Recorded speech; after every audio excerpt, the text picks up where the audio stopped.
زنکان گفتید غلط کنه یا جکن جویشته دروغ یا مرجان انقدر ساده نبابون باور نکن بدبخت سر سه چهار ماه میان کی قلب سجاقتره دیکی تی پسر بوده غلام ابجی ایور دنیا گفتی جان بدتر قبول جان می زایجان بیروح و نهاره ایتا مشتی هم نخور بگردیه که باغلا خروش می حالا به هم میزنه ناپوشی میگیب مره دخانه مایه کل خور حکم کنیم آی باد یعنی باد اجان صدای بیشترسته او قوا فرسته که گفته هو شما مرا بخوادی از دفتر بگو اما کلید قفل بستی بداریم باد بگو پرسمات اسیر خانی جا خب جمی دست بکفته حالا یه گمه با جمی نگاه دوره با شما اگر خیلی زندگی بداریم بسته بگید یا سیا آب رو خان زود فرانید غفل بیافی کلید هفته چشمه اون میان تبدی همه در قشنگ پسره بدید حالا اچنت دارن شندهی سیا آب رو خان فرانید تا که قفل جایی چیدی ممکنه بگه یکه آقا غلام دوش بنویسه یکه ولی آقای عظیمی نویسه ایده این هیچ محدودیتی نمه برای گویش های متعدد و متنوع گیلکی نمیشه کنی شما دیدی بنویسه یکه الان راحت فهمه بله ولی گوینده به لهجه رشتی نوشتن اون نفر به لهجه شما سرایی نویسه اون نفر آقای غلام دوش متخصصه اصلا زباندانه گیلکی توضیح دندرم بباشید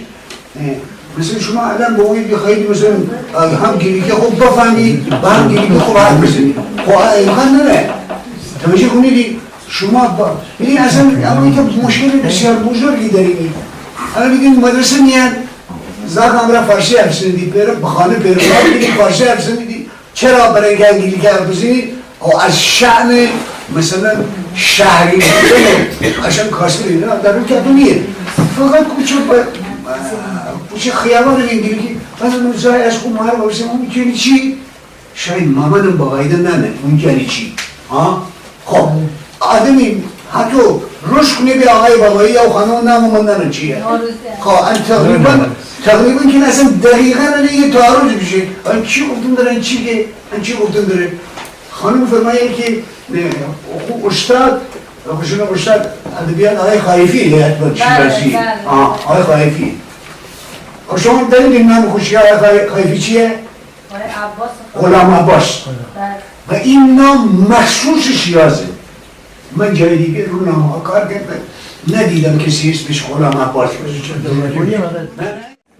من معتقدم که هر جور ادبیات یه جور ادبیات شفاهی درست ادبیات مکتوب اونم برای کودکان نوشتن که شما با فرماسیدی باید کودک خیلی شناخت بدی بهش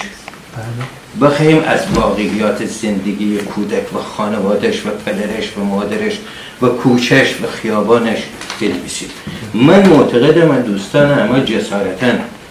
من عرض کنم بهتره که به جای ادبیات گیلکی که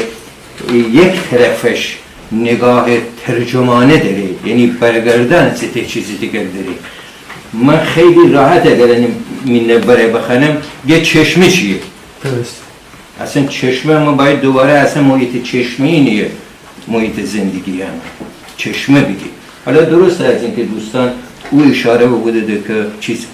ولی وقتی که با کودک چی کنار خیابان دنی بچه کودک و نوجوان گل فروشه یه گل فروختن داره من فکر کنم ایت داستان نویس باید واقعیت های زندگی روی